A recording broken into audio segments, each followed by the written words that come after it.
வண்ணார modern என்பவர் தமிழகத்தில் வணங்கப்படும் காவல் தெய்வங்களில் ஒருவர் ஆவார். சில நூற்றாண்டுகளுக்கு முன்பு ஒரு அரசர் ஆட்சி செய்து வந்தார். அரசருக்கு நீண்ட நாட்களாக குழந்தை பாக்கியம் இல்லாத நிலையில் கடவுளின் அருளாலும் தர்மங்கள் செய்த புண்ணிய செயல்களாலும் ஒரு பெண் குழந்தை பிறந்தது. இருப்பினும் அரசருக்கு ஆண் குழந்தை இல்லையே என வருத்தப்பட்டார்.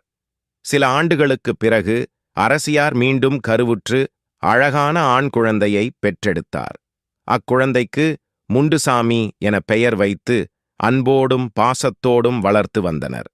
சிறுவயது முதலே முண்டுசாமி அனைத்து கலைகளையும் கற்று சிறந்த வீரனாகத் திகழ்ந்தார். இந்நிலையில் எதிர்பாராத விதமாக அரசரும் அரசியும் மரணமடைந்தார்கள்.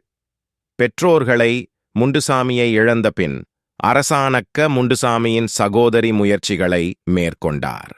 அரசாட்சிக்கு ஆசைப்படும் முண்டுசாமி உறவினர்களின் சதித்திட்டங்களை அறிந்து கொண்ட முண்டுசாமியின் சகோதரி தன் தம்பியை அழைத்து கொண்டு யாருக்கும் தெரியாமல் அரண்மனையை விட்டு வெளியேறினாள். எங்கு போவது, என்ன செய்வது என்று எதுவுமே தெரியாமல் வழிபோன போக்கில் நெடுந்தூரம் நடந்து சென்ற அவர்கள் மிகவும் களைப்படைந்தனர். அப்போது கண்ணுக்கு அருகில் தென்பட்ட ஆற்றுக்கு சென்று தண்ணீர் அருந்தலாம் என ஆற்றை நோக்கி செல்லும் வழியில் இருவரும் மயங்கி விழுந்தனர். அந்த ஆற்றுக்கு நாள்தோறும் குயிலான் என்னும் சலவை தொழிலாளி துணி துவைப்பது வழக்கம். அன்றும் அதைப் போலவே ஆற்றுக்கு துணி துவைக்க வரும் வழியில் முண்டுசாமியும் அவரது சகோதரியும் மயங்கி விழுந்து கிடப்பதை காப்பாற்றினார். பார்த்து அவர்களிடம் தாங்கள் யார் என விசாரித்தான் குயிலான். ஆனால் முண்டுசாமியும் அவருடைய சகோதரியும் தாங்கள் யார் என்ற உண்மையை மறைத்து நாங்கள் இருவரும் அனாதைகள் என்று கூறினார்கள். மேலும் எங்களுக்கு யாரும் இல்லை, எங்கே செல்வதென்று தெரியவில்லை என்றும் கூறினார்கள். அதன்பின் குயிலான் அவர்கள் இருவரையும் தன் வீட்டிற்கு அழைத்து வந்து அவர்களுக்கு உண்ண உணவும் இருக்க இடமும் கொடுத்து உதவினார்.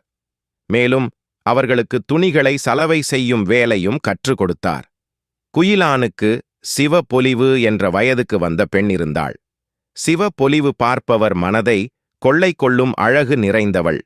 சிவபொலிவை பார்த்தவுடன் முண்டுசாமியை பார்த்தவுடன் சிவபொலிவுக்கும் மிகவும் பிடித்துவிட்டது.